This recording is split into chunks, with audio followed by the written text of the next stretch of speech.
오늘의 말씀을 교독하도록 하겠습니다. 오늘의 말씀은 다니엘서 12장 4절부터 13절까지의 말씀입니다. 제가 먼저 읽겠습니다. 다니엘아, 마지막 때까지 이 말을 간수하고 이 글을 봉함하라. 많은 사람이 빨리 왕래하며 지식이 더하리라. 나 다니엘이 본즉 다른 두 사람이 있어 하나는 강 이쪽 언덕에 섰고 하나는 강 저쪽 언덕에 섰더니 그 중에 하나가 세마포 옷을 입은 자 곧 강물 위쪽에 있는 자에게 이르되 이 놀라운 일의 끝이 어느 때까지냐 하더라. 내가 들은즉 그 세마포 옷을 입고 강물 위쪽에 있는 자가 자기의 좌우 손을 들어 하늘을 향하여 영원히 살아계시는 이를 가리켜 맹세하여 이르되 반드시 한때 두때 반때를 지나서 성도의 권세가 다 깨지기까지이니 그렇게 되면 이 모든 일이 다 끝나리라 하더라. 내가 듣고도 깨닫지 못한지라. 내가 이르되 내 주여 이 모든 일의 결국이 어떠하겠나이까 하니 그가 이르되 다니엘아 갈지어다. 이 말은 마지막 때까지 간수하고 봉함할 것임이니라. 많은 사람이 연단을 받아 스스로 정결하게 하며 희게 할 것이나 악한 사람은 악을 행하리니 악한 자는 아무것도 깨닫지 못하되 오직 지혜 있는 자는 깨달으리라. 매일 드리는 제사를 폐하며 멸망하게 할 가증한 것을 세울 때부터 1290일을 지낼 것이요 기다려서 1335일에 이르는 5일까지 이르는 그 사람은 복이 있으리라. 너는 가서 마지막을 기다리라. 이는 내가 평안히 쉬다가 끝날에는 내 몫을 누릴 것임이라. 아멘. 자리에 앉으시겠습니다. 공지 드린 대로 11월 첫째 주부터 이제 정식적인 저희 교회 1부, 2부 주일학교 예배가 진행이 되는데요. 1부 예배가 원래 8시였는데 8시 30분을 당겼습니다. 왜냐하면 시간이 너무 이게 1부와 2부 사이가 짧다 보니까 저희가 옮겨지는 곳이 SH 건물 지하 주차장을 사용하게 될 텐데 거기가 들어오고 나가는 곳이 굉장히 좁아요. 그래서 우리 주차도 굉장히 어려울 것 같고 그래서 8시 반으로 했습니다.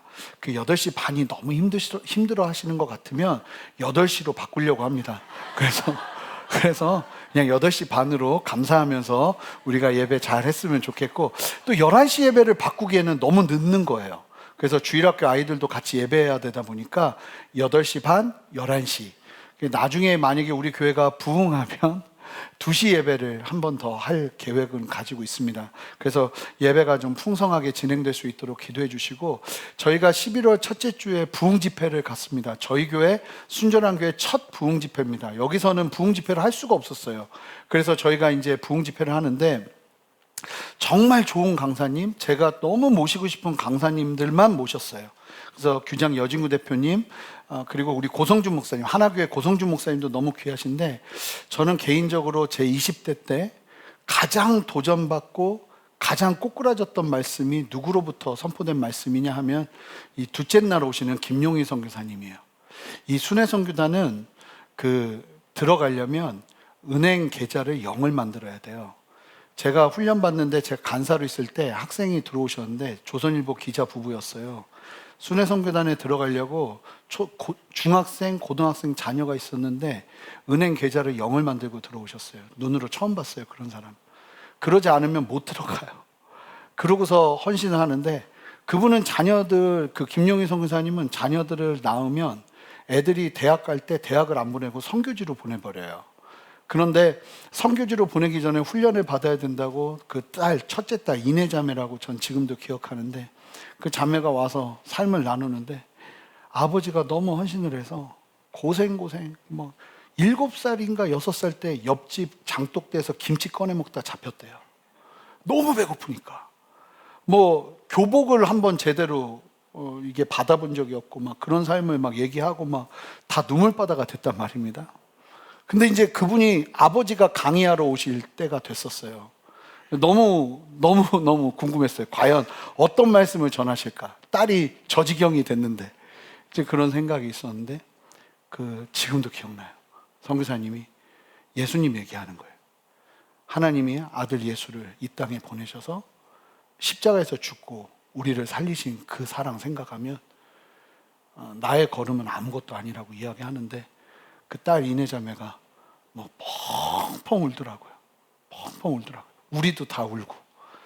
하여간 삶을 이렇게 살 수 있을까가 좀 무서울 정도로 주님을 사랑하면서 저는 그분의 삶을 정말 그렇게 살아갈 수 있을까 싶을 정도의 삶을 살아내는 분이 전하는, 그러니까 세상에 그런 분들 꽤 있습니다. 예, 다 욕심부리고 살지 않아요. 정말 하나님의 나라와 하나님의 뜻을 위해서 정말 삶을 다해서 뜻을 다해서 정말 온 마음과 뜻과 정성을 다해서 인생을 살아내는 사람들이 있습니다. 그래서 그분을 모실 수 있어서 얼마나 감사하고, 저도 연락처도 모르는데 얼마나 어렵게 그분을 모셨나 몰라요. 그래서 여러분 은혜가 충만한 시간이 될 겁니다. 그래서 부흥 집회 때 많이들 또 주변에 있는 분들 함께 오셔서 은혜 나누시고 충만하게 우리가 뜨겁게 하나님 앞에 그릇을 준비해서 우리 새로 옮겨지는 장소에서 하나님의 영광을 담아내는 우리 모두 되었으면 좋겠습니다. 예, 그래서 여러분 기대하시고, 여러분 우리가 준비돼야 됩니다. 여러분 교회와 개인은 떨어질 수가 없습니다. 여러분 나이 들어서 교회 심란하면요 얼마나 불행한지 아세요? 교회가 건강하게 잘 서고 성도들이 함께 그 은혜 위에서 함께 믿음의 걸음을 걸어내는 것이 얼마나 기쁨인지 여러분 함께 누리며 나가는 시간 될 줄 믿습니다. 그래서 여러분 우리 옆에 분에게 기도할까요? 우리 준비하고 기대합시다. 고백할까요? 아멘. 예, 기도하고 말씀 전하겠습니다. 하나님, 오늘 말씀 전합니다. 이 다니엘서 21번째 마지막 말씀을 전할 텐데, 하나님께서 다니엘에게 당부하시는 이 말씀이 우리에게 생명이 되게 하여 주셔서 우리도 온전하게 이 말씀대로 주 앞에 서는 은혜를 허락하여 주시옵소서. 감사드리며 예수 그리스도 이름으로 기도합니다. 아멘. 너무나 수고 많으셨습니다. 이 다니엘서 말씀 듣느라고. 그래도 다음에 요한계시록을 바로 하지는 않을 겁니다. 다니엘서 말씀 전하고 당분간 아마 이제 주제 설교 하다가 정체성 시리즈로 한 40주 말씀을 준비를 하고 있어요. 그래서 40주 동안 이 정체성, 성도의 정체성, 창세기부터 이 요한계시록까지 쭉 살펴보면서 성도가 어떻게 살아야 되고 어떤 정체성을 가지고 세상을 살아가야 되는지 이 주제 설교를, 전 처음입니다. 주일 설교에 주제 설교를 이렇게 시리즈로 길게 하는 것. 그래서 그렇게 정체성 시리즈를 말씀을 나누면서 우리가 말씀 앞에 가까이 가는 시간 되었으면 좋겠습니다. 그리고 그 말씀 있기까지는 좀 여러분들 좀 영적으로 좀 그래도 하나님 앞에서 좀 쉬어갈 수 있도록 복, 은혜, 사랑 이런 거 아주 우리 교회에서 흔하게 듣기 어려운 말씀들의 주제들을 나누면서 은혜를 나눌 예정입니다. 그래서 여러분 기대하시면서 미안해요. 기대하시면서 말씀을 표정들이 너무 안 좋으세요. 그래서 기대하시면서 말씀에 대하는 여러분 되면 좋겠습니다. 사랑하는 성도 여러분, 이제 우리는 오늘 다니엘서의 마지막 장 말씀을 대하게 됩니다. 드디어 마지막 본문에 이르렀는데, 다니엘은 10대 나이에 제가 말씀드렸죠. 환관이었을 가능성이 크다고. 극심한 육체적 고통과 마음의 고통, 집에서 강제로 나와서 포로로 끌려가서 완전히 이국 땅에서 살아내야 되는 그 어려운 시기들을 지냈습니다. 그리고 그 과정에서도 황실의 관리로 등용하기 위해 훈련받기 시작했고, 평생 제국의 역사 속에서 하나님의 주권을 바라보며 살아왔습니다. 하나님은 다니엘에게 총 4번의 환상을 보여주셨어요. 7장, 8장, 9장. 그리고 4번째 환상은 10장에서 12장에 이르는, 오늘 말씀에서 이제 끝이 나는 이 환상을 보여주셨는데, 이 환상들은 단순하게 역사적인 사건을 예언하는 차원이 아니라 하나님의 주권 아래 역사가 흘러가며 마지막 때를 향해 세상은 반드시 나아가게 돼 있다, 마지막 때가 있다는 사실을 드러내는 목적을 가지고 있었습니다. 특별히 다니엘서 8장과 11장에서 언급된 안티오쿠스 4세의 박해는 실제 역사 속에서 성전이 더럽혀지고 하나님의 백성이 극심한 환난을 겪었던 사건이 현실로 드러나면서 성취되는 모습을 보게 되었습니다. 그러나 성경은 이 사건을 단순한 과거의 역사로만 보지 않고 장차 마지막 때에 있을 적그리스도의 출현과 교회를 향한 박해로 이어져 바라보게 하는 역할을 안티오쿠스 4세의 예언으로 보게 했어요. 따라서 다니엘서의 환상들은 성도들에게 세상의 마지막이 반드시 올 것이라는 사실, 그것을 분명하게 기억하고 그날을 준비하도록 하는데 목적을 두고 있습니다. 즉 하나님의 주권적인 섭리와 최후의 재림을 바라보면서 환난 속에서도 끝까지 믿음을 지키는 삶을 살도록 도전하는 말씀이 바로 이 다니엘서라는 거예요.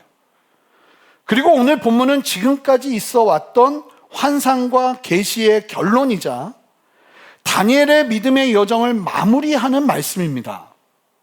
다니엘에게 이제 모든 사실을 품고 세상에서 어떻게 살아가야 하는가를 오늘 말씀에서 3가지로 도전하세요. 여러분, 종말의 메시지를 깨달은 사람들, 마지막 때가 어떻게 이루어질지를 정확하게 본 사람들은 이 땅을 어떻게 살아가야 될까요?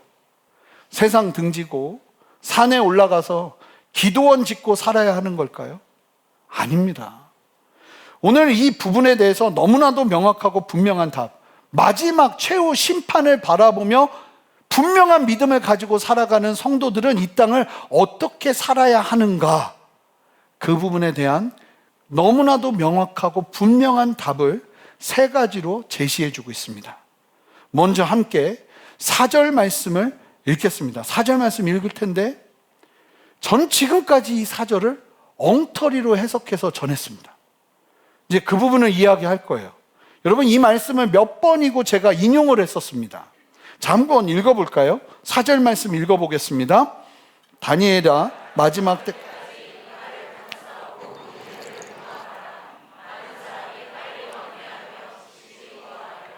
하나님께서 이게 얼마나 중요한 말씀이면 다니엘아 이러면서 말씀을 전하십니다. 그러면서 뭐라고 말씀하시냐면 내가 지금까지 한 이 말들을 간수하고 봉함하라고 이야기하십니다. 이게 무슨 말이냐면 감추라는 얘기가 아니에요. 너 이 말씀 감춰놓고 있어라, 그게 아니에요. 고대 근동사회에서 봉하는 이유는 딱 하나예요. 그 내용을 훼손하지 못하도록 하기 위함이에요. 그러니까 이게 무슨 얘기냐면 누구도 변경하지 못하도록 이 말씀을 정확하게 기록해서 이 말씀을 후대에 전하라고 말씀하시는 거예요. 왜 이 말을 간수하고 봉함하라고 하나님께서 말씀하시는가? 왜냐하면 다니엘이 환상을 들었는데 지금까지 본 환상을 다니엘이 이해를 못해요. 왜냐하면 생각해 보세요. 아니, 앞으로 다니엘 시대에서 390년 후에 일어난 안티오쿠스 4세 얘기를 하나님께서 막 주시는데 이 말귀를 못 알아듣죠. 못 알아들어, 이해할 수가 없어요. 다니엘서 11장을 보면 그 390년 동안 어떤 일이 일어날지 130개가 넘는 예언이 선포되는데 다니엘이 도대체 무슨 말인지 그걸 어떻게 알아요? 앞으로 일어날 일에 대해서 이야기하는 것이지. 그러니까 다니엘이 전혀 말씀을 못 알아들어요. 오늘 본문에서도 그 내용이 나와요. 그럼에도 하나님께서 못 알아듣는 다니엘에게 이 말씀과 환상을 주신 이유가 있어요. 이 예언이 안티오쿠스 4세에 관한 예언, 이와 같은 예언들이 있었기에 이 사실이 이루어지는 일들을 보며 후대가 하나님의 말씀이 사실이라는 것을 보게 될 거예요. 그러니까 다니엘은 이해하지 못해도 이 말씀이 반드시 다니엘을 통해서 선포되어야 했던 거예요. 여러분, 때로는 하나님이요, 우리에게 이해하지 못하는 말씀을 심어주실 때가 있어요. 그럴 때 이해 안 된다고 버리지 마시고 무조건 여러분의 삶에 심으시기를 주님의 이름으로 축복합니다. 그러니까 읽을 때도 나 이거 못 알아듣는데 뭐하러 읽어, 그러시면 안 되는 거예요. 성경은 무조건 읽어야 되는 거예요. 그냥 무조건 읽으셔야 되는 거예요. 무슨 말인지 모르겠네. 레위기 읽는데 이게 도대체 무슨 말이야? 마태복음 처음 읽는데 왜 이렇게 족보가 많이 나와? 상관없어요. 그냥 읽는 거예요. 성경은 그냥 읽어서 쌓아두시는 거예요. 이해가 되는 때가 와요. 오늘 그 얘기가 선포되거든요. 그러면서 다니엘에게 너 이해되지 않아도 이 말씀을 간수하고 봉함해라. 그러면서 하시는 말씀이 뭐냐면 4절 보세요. 뭐라고 말하냐면 언제까지 이 말씀을 봉함해야 되냐면 많은 사람이 빨리 왕래하며 지식이 더하게 될 때까지. 제가 이 말씀을 가지고 정말 저도 나름대로 책을 많이 살펴보고 주석을 살펴보고 이 말씀에 대한 의미를 많이 해석해 봤어요. 그래서 그렇게 이야기를 했었거든요. 그래서 제가 이 말씀 가지고 뭐라고 했냐면 종말의 때에 일어날 교통의 발전을 얘기했습니다. 교통의 발전을. 그런데 이 말씀을 그렇게 해석하니까 오늘 말씀이 해석이 안 돼요. 그 다음이. 이게 무슨 의미일까? 제가 보니까 잘못 해석했더라고요. 이 말씀이 그런 의미가 아니고 이게 많은 사람이 빨리 왕래하며, 이게 무슨 말이냐면 왕래한다는 게 막 이동한다는 얘기가 아니에요. 이 단어의 뜻을 원문으로 보면 부지런한 탐구, 수색을 말하는 거예요. 막 부지런하게 탐구하면서 막 눈이 막 돌면서 무슨 의미일까 하면서 막 연구하게 되는 모습을 상징적으로 보여주는 표현이 왕래한다는 표현이에요. 그러니까 많은 사람들이 부지런하게 말씀을 탐구하고 연구하는 일이 벌어질 거라고 얘기하는 거예요. 그러면서 뭐라고 말해요? 지식이 더할 거라고 그러잖아요. 그런데 원문에서 나와 있지만 우리 성경에서는 표현되지 않는 게 정관사가 붙어요. 그 지식. 그 지식이라는 건 세상의 정보나 세상의 학문 지식을 이야기하는 게 아니라 하나님의 말씀을 말하는 거예요. 그러니까 무슨 얘기냐면 이게 정리해보면 이런 의미예요. 다니엘이 환상과 계시의 말씀을 다 이해하지 못했어요. 그럼에도 하나님은 이 말씀을 다니엘에게 잘 간수하고 봉함하여 지키라고 하셨어요. 언제까지요? 사람들이 말씀을 부지런히 탐구하고 연구하고 해석해서, 이걸 더 원문을 그냥 직역하면 이런 의미예요. 말씀을 뒤지고 대조하고 연구해서 이 비밀의 말씀을 깨닫는 시대가 올 때까지 너는 그냥 이해가 되지 않아도 이 말씀을 전달해라. 그렇게 이야기를 하시는 거예요. 그렇다면 이때가 언제 오는가? 이 사람들이 막 하나님의 말씀을 깊이 연구할 뿐만 아니라 이 놀라운 비밀의 말씀, 막 안티오쿠스를 얘기하고 앞으로 있을 종말을 얘기해도 막 그 말씀의 뜻을 해석을 막 해낼 수 있는 그때가 언제 오는가? 참 재밌는 사실이 뭐냐면 구약에서는 다니엘이고요, 신약에서는 사도 요한이에요. 무슨 얘기냐면 하나님이 엄청난 환상과 계시를 심어주셨어요. 구약 시대에는 다니엘을 통해서 앞으로 일어날 일들을 말씀하셨고, 신약 시대에는 사도 요한에게 앞으로 일어날 일들을 자세하게 말씀하셨어요. 그러니까 종말의 때에 일어날 모습을 환상으로 보여주셨거든요. 근데 저는 충분히 예상이 되는 게 요한계시록을 보면 뭐 용이 머리가 4개가 있고 막 그런 표현들이 있잖아요. 아마도 오늘날 일어나는 제트기나 탱크나 막 이런 것들이 보이지 않았을까. 근데 이거를 표현하자니 표현할 길이 없는 거예요. 그러니까 자기가 아는 세계관 속에서 용, 그런 말, 이런 표현들로 한계를 짓고 설명할 수밖에 없는 거죠. 근데 중요한 게 뭐냐면 사도 요한에게도 하나님이 계시를 그리고 환상을 보여주셨고 다니엘에게도 환상을 보여주셨는데 다니엘에게는 이 환상의 내용을 간직하고 봉하라고 그랬어요. 근데 사도 요한에게는요 다른 말씀을 하세요. 자, 요한계시록 22장 10절 말씀을 함께 읽어보겠습니다. 우리 한 목소리로 읽겠습니다. 시작. 또 내게 말하되 이 두루마리의 예언의 말씀을 임봉하지 말라. 때가 가까우니라. 너무 놀랍죠? 다니엘에게는 임봉하고 간직하라고 그랬는데 요한의 시대가 되니까 하나님이 뭐라고 말씀하시냐면 임봉하지 말래요. 때가 가깝다고 말씀하세요. 여러분, 더 이상 임봉하지 말라고 하는 이유가 어디 있냐면 예수님의 죽음과 부활로 하나님 나라의 종말의 빛이 드러났기 때문이에요. 메시아가 한 번만 오는 게 아니라 초림이 있고 다시 오실 재림이 있다는 게 눈으로 드러나고 확실하게 드러나 알려졌기 때문이에요. 뿐만 아니라 성령이 오셔서 말씀의 의미를 깨닫고 해석할 수 있도록 성령의 조명이라고 하죠. 이 도심 안에 활발하게 해석하고 그 말씀의 비밀을 깨닫게 되는 성령의 시대가 열렸기 때문에 이와 같이 말씀하시는 거예요. 이때 더 이상 임봉하지 마라.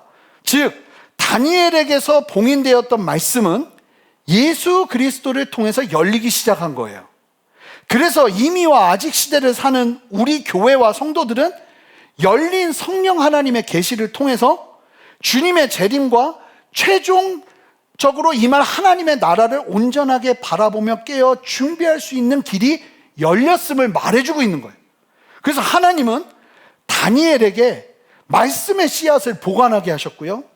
예수님을 통해서 씨앗이 움트게 하셨고, 요한계시록의 말씀을 통해서 그 계시를 완전히 열어 교회와 성도들이 분명하게 파악하고 준비하게 하신 거예요. 그래서 종말이 가까울수록 지혜 있는 자들이 어디에 올인하기 시작하냐면 하나님의 말씀을 더 깊이 연구하고 깨닫게 되는데 올인하게 되는 역사가 일어나게 되는 거예요. 그리고 그런 시대를 영광스럽게 우리가 살아가고 있는 겁니다. 여러분, 기억하셔야 됩니다. 종말이 가까울수록 교회는 어디에 초점을 맞춰야 되는지 아세요? 자, 이제 첫 번째, 종말을 대하는 성도의 자세, 첫 번째 보여드리겠습니다. 말씀을 연구하고 말씀을 깨닫는 말씀의 중심의 삶을 살아가야 한다는 거예요. 이게 우리의 걸음이어야 될 줄 믿습니다. 여러분, 세상이 아무리 흔들리고 마지막을 향해 달려가고 난리가 나도 흔들림 없이 강건하게 서는 유일한 길은 말씀을 깨닫는 데 있는 줄 믿습니다. 그러니까 기도는 기본이에요. 뭐 이런다고 기도가 무시되면 안 돼요. 그런데 기도가 말씀의 중심 없이 이루어지면 굉장히 위험하게 사람들을 쳐요. 왜냐하면 열정이 많고 에너지도 있는데 방향성이 없는 거거든요. 그러니까 말씀 안에서 충만하게 서야 흔들리지 않아요. 마지막 때일수록 더. 그리고 하나님께서 성령 안에서 말씀을 깨달을 수 있는 은혜와 상황과 환경을 모두에게 여셨다는 거예요. 여러분, 종말의 때일수록 더 그럴 거예요. 이게 놀라운 게 뭐냐면 성경 66권을 우리는 얼마나 쉽게 읽습니까? 지금요, 여러분 뭐가 궁금하잖아요. 다니엘이 말한 12장에 대해서 설명해 줘. 구글에 치면 그냥 구글에만 쳐도 구글이요, 요즘은 옛날에는 구글에서 여러 자료들을 그냥 보여줬는데 구글 안에 AI가 그 자료의 내용을 종합해서 우리가 이해하기 쉽게 싹 정리해줘요. 그러니까 여러분, 그러니까 말씀을 이해하기에 너무나 좋은 시대를 살고 있는 거죠. 그런데 이런 시대를 사는 우리가 하나님의 말씀 앞에 정말 목마름으로 그 말씀을 취하지 않는다? 그러면 이건 직무유기인 거예요. 여러분, 이 사실이 본문에서도 계속 강조되거든요. 자, 5절 6절을 보시면 다니엘이 여기서 환상을 봅니다. 나 다니엘이 본즉 다른 두 사람이 있어 하나는 강 이쪽 언덕에 섰고 하나는 강 저쪽 언덕에 섰어요. 이게 보이는데 환상에 천사가 강 이쪽 언덕에 강 저쪽 언덕에 서 있어요. 그리고 또 6절을 보면 그 중 하나가 세마포 옷을 입은 자 곧 강물 위쪽에, 이게 무슨 얘기냐면 강물 위에 떠 있는 어떤 존재가 보이는 거예요. 세마포 옷을 입고 있어요. 누굴까요? 예수님의 현현이죠. 그 예수님의 현현을 딱 보는 거예요. 그러자 한편에 있던 천사가 이 예수님께 질문을 합니다. 무슨 질문을 하냐면 이 놀라운 일의 끝이 어느 때까지니까 하더라. 그러니까 두 천사 중에 하나가 세마포 입은 예수님께 묻는 거예요. 이 놀라운 일의 끝이 어느 때까지입니까? 언제 마지막이 옵니까? 그러니까 예수님께서 이 천사들에게 하는 말을 다니엘이 들어요. 그 말씀이 자 7절이에요. 세마포 입은 자 예수님이 대답을 하시는데 자 이렇게 말씀하세요. 내가 들은즉 그 세마포 옷을 입고 강물 위쪽에 있는 자가 자기의 좌우 두 손을 들어 하늘을 향하여 영원히 살아계시는 이를 가리켜 맹세하여 이르되. 무슨 얘기예요? 예수님이 하늘을 향해서 두 손을 들고 하나님 아버지께 맹세를 한다는 건 이건 진짜 있을 일이라는 거예요. 그러면서 강력하게 말씀을 하시는데 뭐라고 말하냐면 반드시 한때 두때 반때를 지나서 성도의 권세가 다 깨지기까지이니 그렇게 되면 이 모든 일이 다 끝나리라 하더라.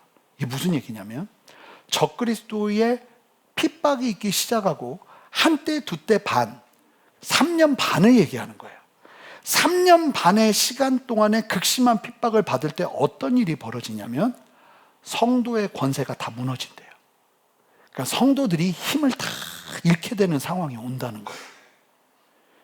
무기력해지는 때, 적그리스도의 극심한 박해로 인해 성도들이 철저하게 무력해질 때 모든 일이 끝나게 될 거라고 말씀하세요. 자, 그러니까 잘 보시면 마지막 환난은 반드시 있을 것이고 성도의 권세가 다 깨지기까지 핍박이 있는 거예요. 왜 핍박이 있는가? 성도들이 어떤 힘도 발휘하지 못할 상황 가운데 몰아넣는 상황 가운데 오도록 하기 위해서 핍박이 있는 거예요. 성도는, 여러분 이게 무엇을 말하는지 아세요? 성도는요, 어떠한 구원도 이룰 수 있는 힘을 가지지 못해요. 여러분, 이게 조심해야 되는 게, 우리가 하나님의 나라를 이루자, 우리가 하나님의 나라를 건설하자, 여러분 이게 그렇다고 노력하지 말자는 게 아니에요. 굉장히 성경적이지 않은 인본주의적인 접근이에요. 성경은 뭐라고 말하냐면, 마지막 때에 사람들과 성도들이 가지고 있는 모든 힘이 다 탈탈 털리게 될 거라고 그래요. 무기력해서 더 이상 어떤 것도 할 수 없는 그때에 하나님의 나라가 임해서 하나님이 그 일을 행하실 거라고 얘기하세요. 그 일이 이루어지는 이유가 또 이제 설명이 돼요. 그때 그러면 무기력해지는 그때 우리는 무엇을 해야 되는가? 그거는 이제 오늘 말씀에서 또 설명이 돼요. 세 번째, 이유. 잘 보세요. 예수님의 십자가 사건 때 예수님의 힘이 되겠다고 했던 제자들 다 어디 갔습니까?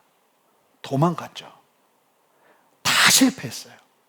자, 구원이 언제 이루어졌냐면, 예수님을 위해서 내가 뭔가를 좀 할 수 있다고 생각하는 사람들이 다 실패할 때 하나님이 스스로 구원하셨어요. 십자가로 들어가셨고, 저희가 토요일에 말씀 봤지만 예루살렘으로 올라가는 길 예수님이 가장 앞서서 가셨어요. 말귀 하나도 못 알아듣는 제자들 뒤로 하고. 구원은 누가 이루는 건지 아세요? 하나님이 이루시는 하나님의 일이에요. 하나님의 역사예요. 여러분, 우리가 예수님 막 믿고 붙잡은 것 같죠? 이거 완전한 하나님의 역사예요. 우리는 하나님이 허락하지 않으시면 예수를 주라고 부를 수도 없어요. 성경이 말하는 바예요. 그러니까 우리의 철저한 무력과 아무것도 할 수 없음을 깨닫는 그 자리에 하나님의 완전함이 임하는 거예요. 마지막 때도 그럴 거라는 거예요. 그러니까 자, 천사가 마지막이 언제 오냐고 물으니까 예수님께서 이렇게 대답하신 거예요. 마지막 환란이 제한된 기간 동안에 약 3년 반 동안 있을 것이고, 오늘 말씀을 보면 그 다음에도 약 3년 반이 또 지나갈 거예요. 약 7년이라는 한 일에 7년이라는 시간에 고통의 시간이 지나고 주님의 나라, 주님의 재림이 임할 거라고 말씀을 하시는 거예요. 그 기간 동안 성도들은 철저하게 무력하게 될 것이고, 그때 하나님은 스스로 그 끝을 정하시고 반드시 구원을 이루신다는 복음적 소망이 선포된 거예요. 그런데요, 다니엘이 이 말을 이렇게 쭉 듣더니 지금 놀라운 얘기를 들었잖아요. 뭐라고 말하는지 아세요? 자, 8절 함께 읽어볼까요? 다니엘이 그 얘기를 듣더니 이렇게 얘기합니다. 함께 읽습니다. 시작. 내가 듣고도 깨닫지 못한지라 내가 이르되 내 주여 이 모든 일의 결국이 어떠하긴. 듣는데 한자도 못 알아들어요. 이게 무슨 말인지 모르는 거예요. 왜냐하면 다니엘은 아직 성령의 시대를 경험하지 못해요. 하나님의 말씀을 제대로 이해하려면 성령께서 우리 안에 계셔야 돼요.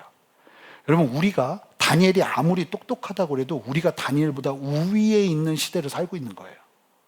우리는 말씀을 깨달을 수 있는 성령의 조명이 함께 하거든요. 아닌 것처럼 그렇게 난 아닌 것 같은데 이렇게 생각하시면 안 되는 거예요. 정말로 놀라운 시대를 우리는 살고 있는 거예요. 근데 듣고도 깨닫지 못하는 다니엘이에요. 그러니까 세상의 결국을 또 묻습니다. 천사가 물은 걸 또 물어요. 근데 저는 이 구절이 너무 저는 재밌어요. 왜냐하면 주님이 뭐라고 그러시는지 아세요? 다니엘한테 그냥 가. 못 알아듣겠어? 그냥 가라. 뭐라고 말씀하세요? 그가 이르되 다니엘아 갈지어다. 이 말은 마지막 때까지 간수하고 봉함할 것이니라. 그러니까 이해 안 돼도 그냥 넌 가라 하는 말씀하시는 거예요. 여러분, 하나님의 말씀의 완전함을 믿고 그 말씀이 이해되지 않아도 갈 수 있는 믿음이 있다면 그것도 복된 줄 믿습니다. 다 이해하려고 하지 마세요. 이해되지 않아도요, 그 마음 가지고 가다 보면 언젠간 때가 와요. 우리에게도 말씀이 막 왕래하면서 막 말씀이 연구가 되면서 쏙쏙 들어오면서 달고 오면 그 말씀이 내 안에 막 새겨지는 은혜가 올 때가 와요. 그때까지는 그냥 가세요. 다 이해되지 않아도 믿음으로 아멘 하세요. 그렇게 서시기 바랍니다. 못 알아듣는 말씀이라도 내 삶에 간수하고 봉함하는 은혜가 필요하다니까요. 그러니까 이제 정리하면, 첫 번째, 종말에 대하는 성도가 살아가야 될 태도는 말씀을 연구하고 깨닫는 말씀의 중심의 삶을 살아야 돼. 두 번째 무엇이냐? 이제 도전하는데, 나를 깨뜨리는 회개의 삶을 살아야 합니다. 나를 깨뜨리는. 자, 10절 말씀 한 목소리로 읽겠습니다. 자, 고난의 때에, 마지막 때에 이런 일이 있을 것이라고 말씀하시거든요. 주님께서 그냥 너는 가라, 말씀을 전해라. 그리고 그 말씀을 해석하는 세대가 나타나면 이런 일이 있을 것이다 하면서 말씀을 하시는데, 10절 말씀 한 목소리 읽습니다. 시작.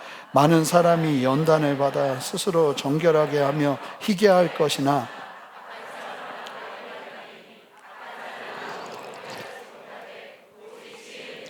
깨달으리라.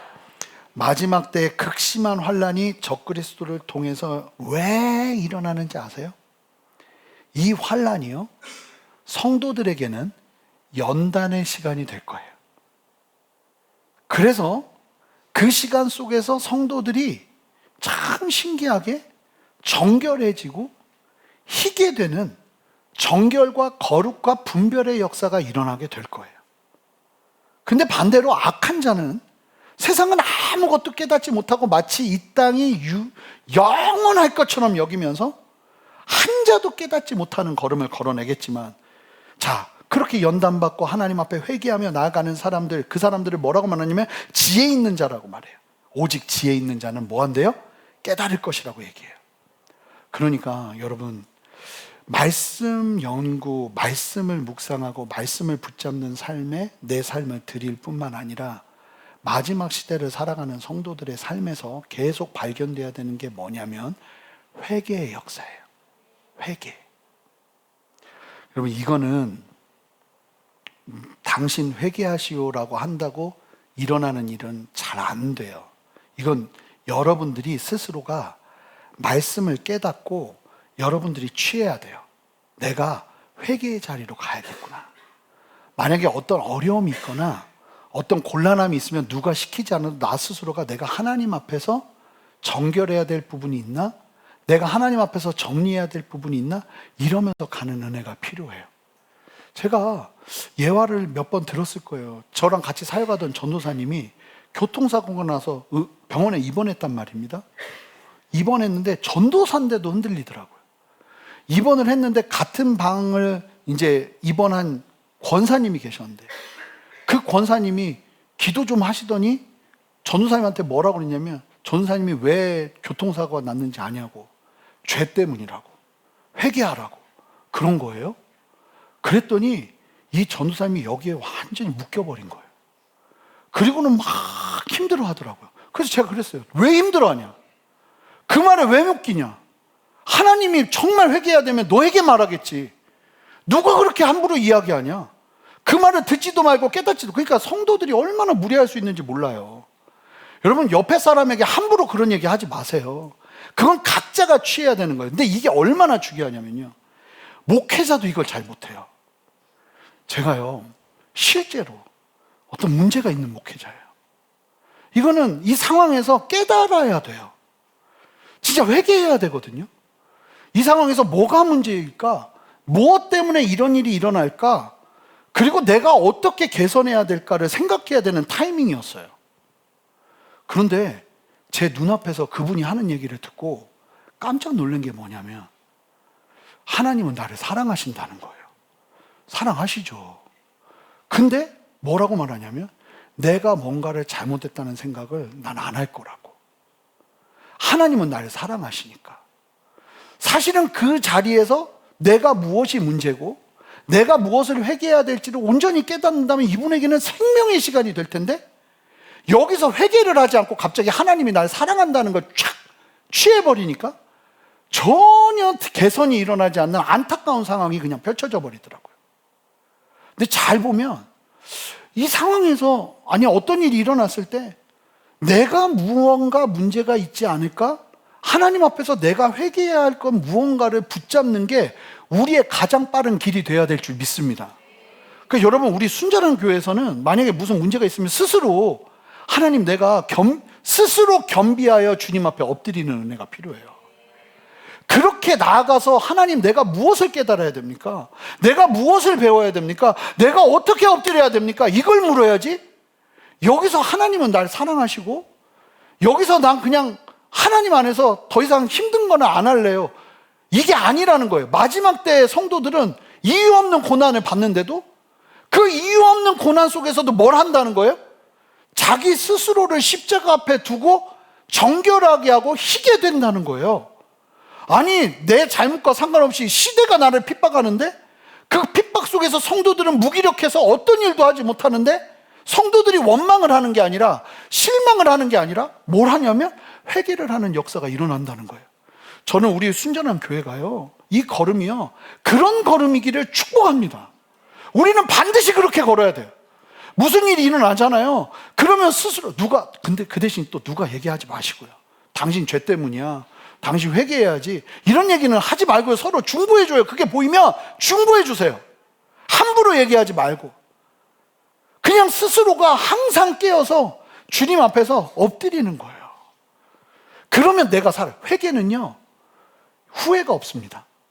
회개해봐야 이게 손해보는 게 없습니다. 근데 왜 그럴까요?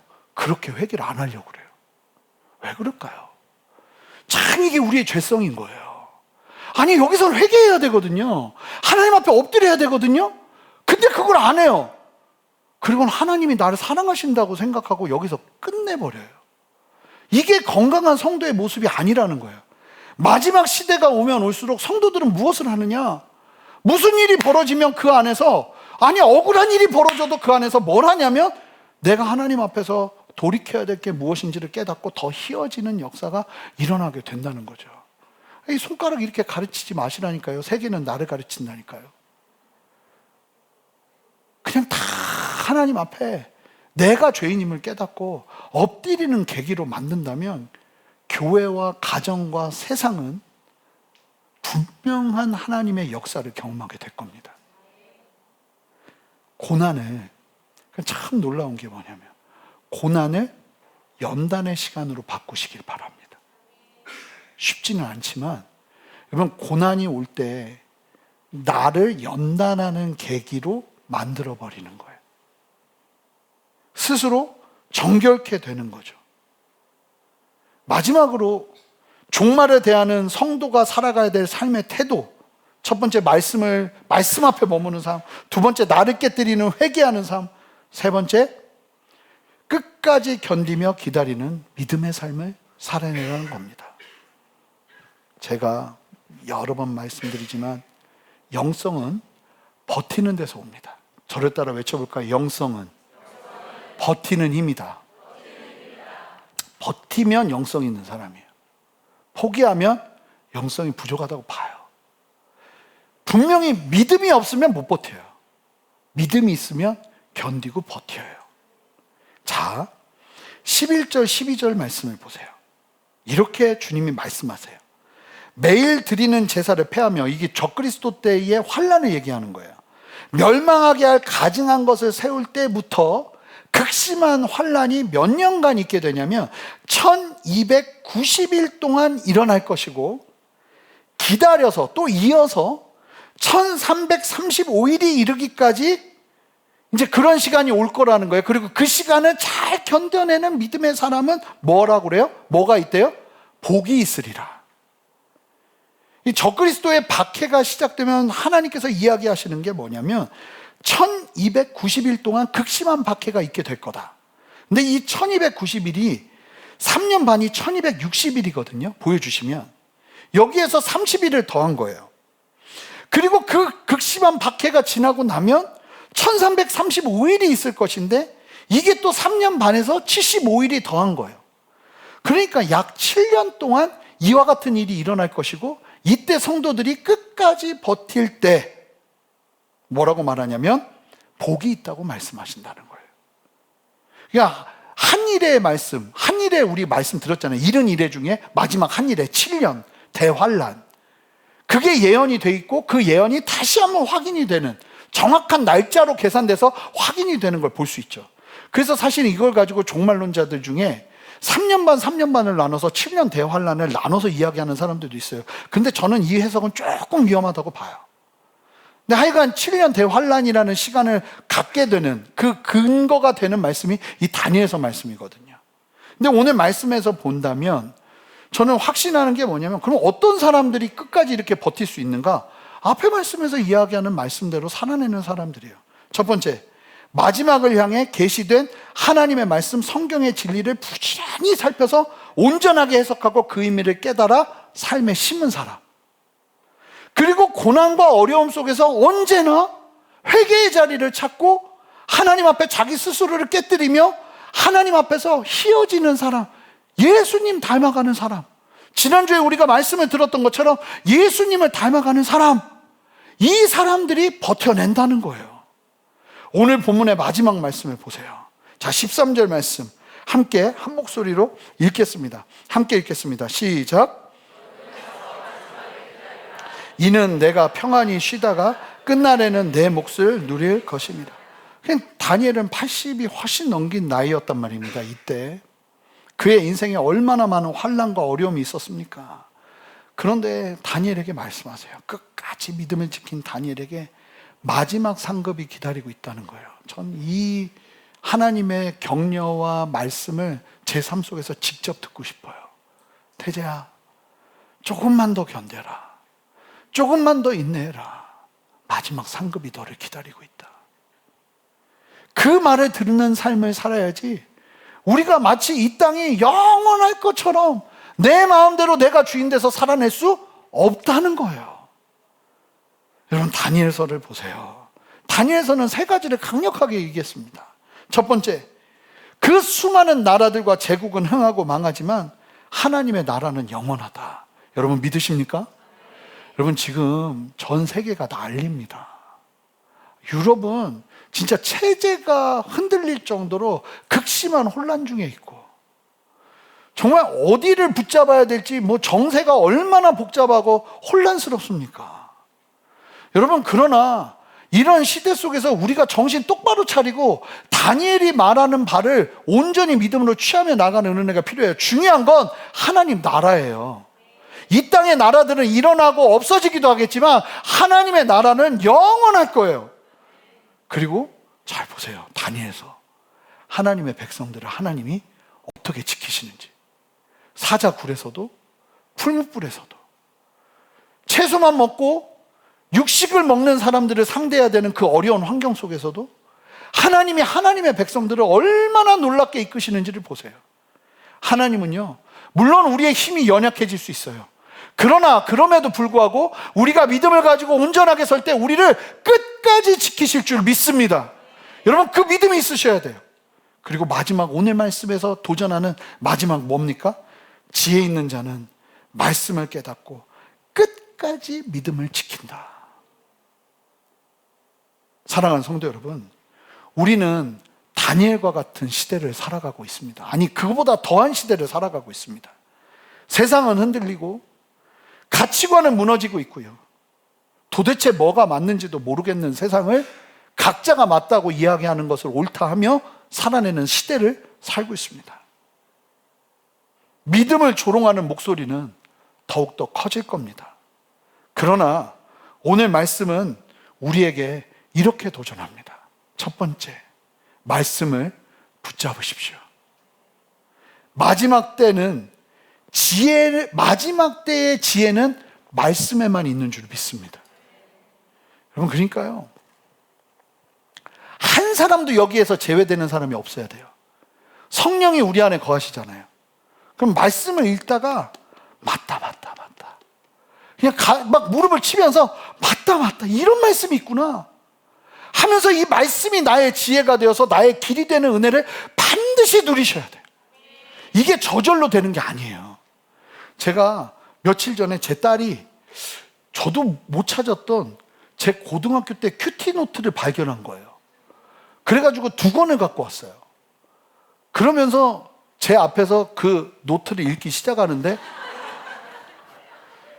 몇 월 며칠 동생과 싸웠다 막 이런 얘기 막 너무 창피한 거예요. 너무 창피한 거예요. 근데 제 고등부 때 전도사님이요, 그렇게 말씀을 읽게 했어요, 우리한테. 그리고 말씀이 말하는 하나님의 뜻이 뭔지를 적으라고 그랬어요. 그리고 노트에 보니까 그 전도사님이 뭐 어떨 때는 A+, 어떨 땐 B, 어떨 땐 D 막 이렇게 막 채점을 해요. 그리고는 계속 말씀을 대하도록 훈련을 한 거예요. 제가 묵상이라는 걸 고등학교 때부터 훈련을 하기 시작했어요. 근데요, 이게 얼마나 놀라운지 아세요? 그 훈련이 아니었으면 저는 말씀이 계속 어려웠을 거예요. 근데 제가 한번 말씀드린 적 있을 거예요. 묵상 노트가 본문만 있는 게 몇 개월이 있는 노트가 있어요. 읽어도 무슨 말인지 모르겠어요. 막 화가 나더라고요. 아니, 왜 글자인데 내가 무슨 말인지 못 알아듣겠지? 막 화가 나고 오기가 일어나는데 계속 본문만 적었어요. 그랬더니 한 9개월이 지났더라고요. 근데 놀라운 게 뭔지 아세요? 저는 그 9개월 이후에 그런 적이 한 번도 없어요. 하나님이 우리에게 신실함을 요구하고 다니엘처럼 이해되지 않아도 그냥 가야 되는, 그냥 걸어야 되는, 말씀을 보존해야 되는 시기가 있더라고요. 그럼 그 시간들을 지나면서 여러분 각자가 말씀 속에서 맞다, 이 말씀 맞다, 이 진리가 오늘도 나에게 이 말씀을 하는구나, 주님 맞습니다 하는 은혜를 반드시 누려야 돼. 그러지 않으면 마지막 때에 다 흔들려요. 여러분, 설교 시간이 굉장히 중요한 시간이에요. 양육과 주일 설교는 차원이 다른 거예요. 주일 설교는 여러분들이 메인으로 먹는 메인 디쉬예요. 그래서 이 말씀을 해석해서 전달해 드리는 걸 제대로만 기억하고 여러분의 삶에 누리는 게 52주, 52개의 진리만 심겨져도 그게 3년만 되면 150개가 넘어요. 그럼 그 진리가 내 안에 새겨지면요, 사람의 인생이 바뀌는 건 한순간이에요. 그래서 그게 중요한 게 아니에요. 양육을 언젠가 하겠죠. 그게 중요한 게 아니라니까요. 여러분들이 지금 예배의 자리에서 선포되는 말씀 속에서 은혜를 누리고 그 말씀의 해석을 통해서 맞구나, 하나님 위해서 이렇게 살아야 되는구나 하는 것들이 확 오지 않으면 이게 마지막 때에 살아낼 수가 없다는 거예요. 그리고 여러분 스스로가 말씀을 읽으셔야 되고요. 두 번째, 회개의 자리를 계속 찾으시는 인생이 돼야 돼요. 죽을 때까지요. 하나 더 늘었어요. 영적 전쟁 언제까지 해야 돼요? 죽을 때까지. 하나 더 늘었어요. 회개 언제까지 해야 돼요? 죽을 때까지요. 좀 더 크게 해볼까요? 언제까지 해야 돼요? 네, 죽을 때까지. 그게 우리를 살리는 길이에요. 그리고 끝까지 인내하십시오. 하나님의 말씀은 살아있고 오늘도 이 말씀으로 하나님은 일하시고 역사하시고 다스리세요. 그 믿음 가지고 함께 담대히 서서 주님 앞에서 흔들림 없이 이 다니엘서가 주는 도전들을 함께 누리며 주 앞에 서는 저와 여러분 되시기를 주님의 이름으로 축복합니다. 기도하겠습니다. 하나님, 오늘 이 말씀을 기억하며 하나님 말씀에, 회개의 자리에, 끝까지 인내하는 자리에 함께 서는 우리 모두가 되기를 원하오니 주여, 이 도전의 말씀을 삶에 심고 아버지 하나님 열매 맺는 은혜를 허락하여 주시옵소서. 감사드리며 예수 그리스도 이름으로 기도합니다. 아멘. 우리 다 같이 일어서시겠습니다. 우리 함께 예수의 길 찬양하겠습니다. 함께 고백합니다. 안개 속에서 주님을 본 아무도 없을 것 같던 그곳에서 손 내미셔서 나를 붙드네. 길 잃고 쓰러져 가던 그곳에서 안개 속에서 주님을 보내. 안개와 같이 아버지 하나님 힘들고 어려운 이 땅에서 주님을 바라보는 믿음의 눈 들기를 원합니다. 아멘. 그곳에서 손 내미셔서 나를 붙드네. 길 잃고 쓰러져 가던 그곳에서 주 말씀하십니다. 주 말씀하시네. 내 손 손잡으라고 내가 곧 길이요 내가 곧 길이요 진리 생명이니 나 그 길을 보내 나 그 길을 보내 주 예비하신 곳 다른 길로 돌아서지 않으리 우리 함께 선포합시다.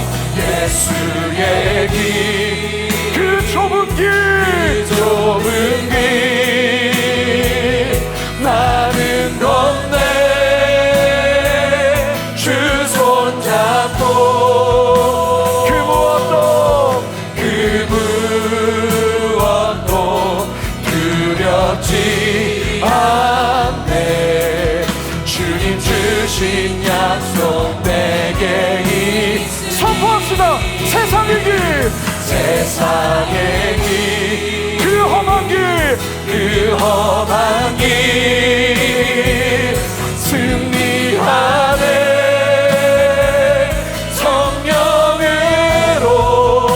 성령으로 그 무엇도 바라지 않아 아멘.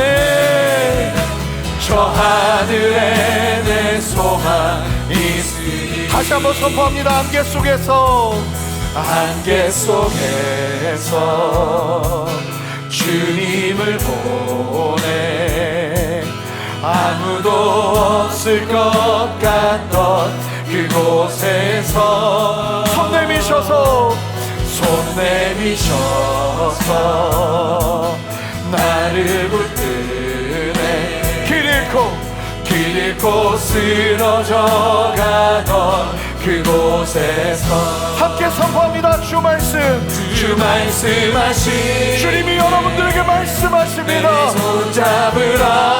손잡으라고 내가 곧 길이요 진리 생명이니 나 그 길을 보내 나 그 길을 보내 주 예비하신 곳 다른 길로 돌아서 우리 함께 두 손을 높이 들고 함께 결단합시다. 예수의 길 그 좁은 길 나는 건네 주 손잡고 아멘. 그 무엇도 두렵지 않네 주님 주신 약속 내게 있으니 세상의 길 세상의 길 그 험한 길 승리하네. 함께 선포합시다. 성령으로 성령으로 그 무엇 여러분 선포하세요. 다지 하늘에 소망이 있습니다. 저 하늘에 우리 다시 한 번만 더 고백합시다. 예수의 길 그 좁은 길 예수의 길 그 좁은 길 나는 건네 주 손잡고 그 무엇도 두렵지 않네 주님 주신 약속 내게 있으니 세상의 길 세상의 길 나의 힘으로 걸을 수 없는 그 험한 길 하지만 승리합니다. 승리하네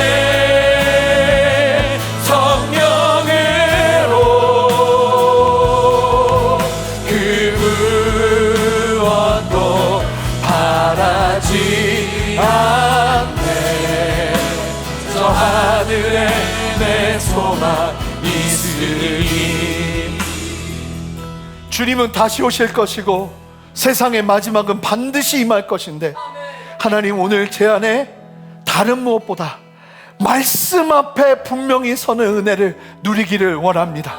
성경을 사랑하기를 원합니다. 주의 말씀을 포기하지 않고 붙들기를 원합니다. 주의 은혜가 왕래하며 내 안에 큰 지혜로 임할 때까지, 말씀이 그렇게 해석될 때까지 포기하지 않고 주의 말씀 붙잡기를 원합니다. 하나님, 나의 성경 읽기와 말씀을 듣는 시간 가운데 역사하여 주시옵소서. 깨닫게 하여 주시옵소서. 함께 주님의 이름 한번 간절히 부르며 기도합니다. 주여. 할렐루야. 주님 찬양합니다. 하나님이 역사하시고 인도하여 주셔서 말씀 붙잡으며 주 앞에 서는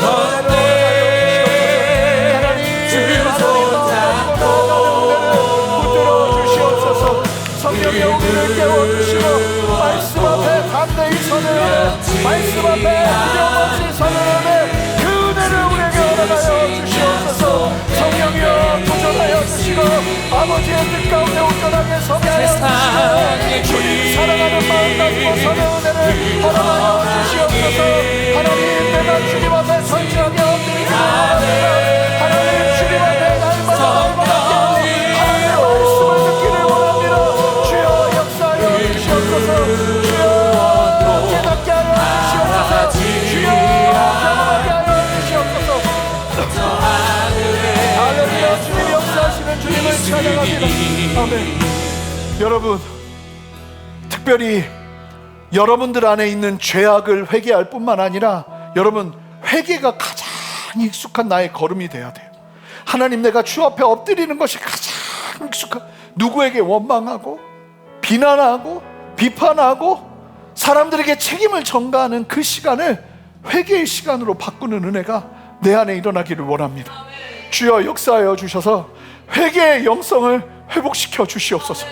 하나님, 내가 이것을 주저하지 않고 언제라도 십자가 앞에 나아가 십자가 앞에 나의 죄를 못 받고 주님 앞에 담대히 서는 은혜가 있기를 원합니다. 주여 역사하여 주시옵소서. 특별히 여러분들의 은밀한 죄, 여러분들이 관영하며 그냥 지켜봤던 죄, 여러분 그것을 거절하기로 결정하세요. 하나님, 내가 정결하게 되어지기를 소망합니다. 주여 역사하여 주셔서 주님 예수 피로 온전케 하여 주시옵소서. 용서하여 주시옵소서. 주여 나를 불쌍히 여겨 주시옵소서. 여러분, 고난을 연단으로 바꾸세요. 하나님, 내가 이 결단을 하기를 원합니다. 이 시간에 내가 레슨, 하나님이 나에게 주시는 가르침을 온전하게 누리기를 원합니다.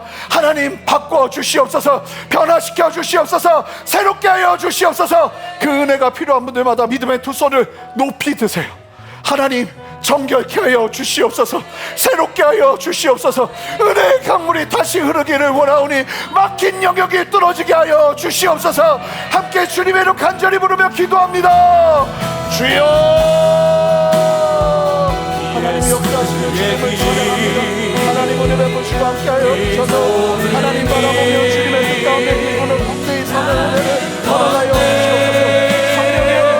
주시옵소서. 성령이여, 한 사람을 회개의 영성을 회복시켜 주시옵소서. 성령이여, 한 사람을 회개하며 주 앞에 나가는 은혜를 허락하여 주시옵소서. 성령이여, 한 사람의 심령 가운데 말씀하시고 다스리시는 주님의 생명을 보게 하여 주시옵소서. 두려워하지 않게 하시고 하나님의 은혜 안에 서게 하시고 누구의 탓이 아니라 나의 죄악임을 깨달으며 주 앞에 나가는 은혜를 허락하여 주시옵소서. 하나님 역사하여 주시옵소서. 하나님 붙들어 주시옵소서. 하나님 이끌어 주시옵소서. 아멘.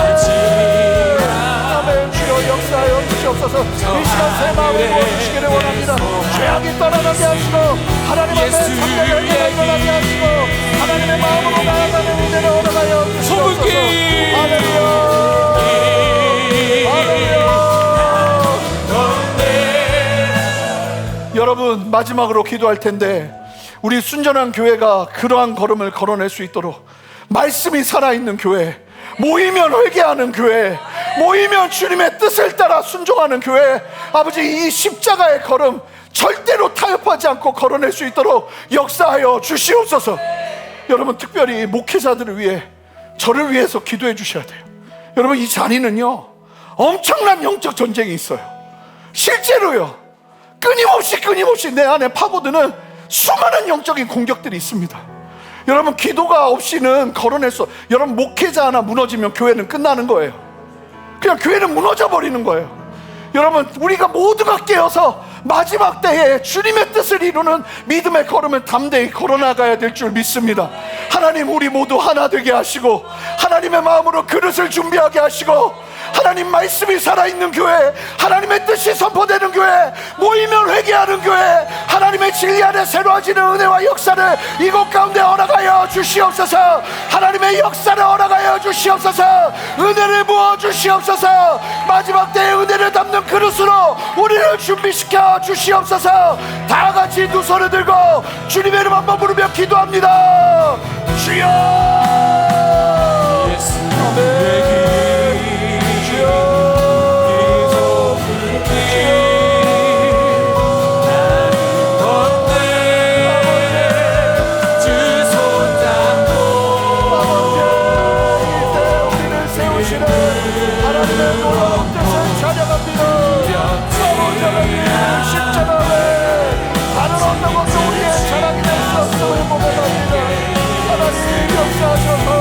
세상의 길 역사하여 주시옵소서. 하나님 붙들어 주시옵소서. 하나님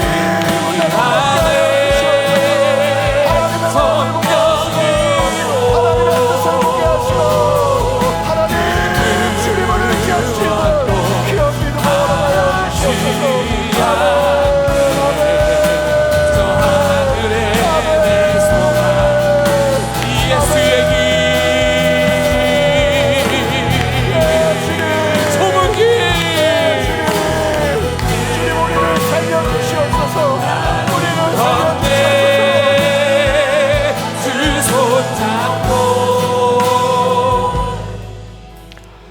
너무 주시는 감동이에요. 여러분, 하나님 외에 길 없어요. 하나님 외에 다른 길은 없습니다. 여러분 살리시고자 이곳으로 여러분들을 부르셨습니다. 하나님 외에 다른 길은 없어요. 하나님만 나의 소망이에요. 하나님만 나의 반석이고 하나님만 나의 구원이에요. 다른 것 붙잡았던 그 모든 손 이제 내려놓고 주님 붙잡으십시오. 주님 꼭 붙잡고 주님과 함께 동행하며 걷기를 원하오니 주여 이 시간 생명으로 역사하여 주시옵소서. 하나님 꼭 붙잡고 말씀과 회개와 인내하는 믿음 가지고 이 땅 살아내게 하시고 내 기대가 다 무너지는 그때에 오히려 하나님은 구원의 역사를 이루실 수 있음을 깨달으며 좌절하거나 실망하지 않고 믿음으로 담대히 서는 은혜를 우리 모두에게 허락하여 주시옵소서. 주님 살려주시고 세워주시고 온전하게 일으켜주시고 메마른 뼈도 살리시는 하나님의 생명의 역사가 이 시간 한 사람 한 사람의 삶 가운데 들어가기를 원하오니 성령이여 충만하게 역사하여 주시옵소서. 생명으로 역사하여 주시옵소서. 감사드리며 예수 그리스도 이름으로 기도합니다. 아멘.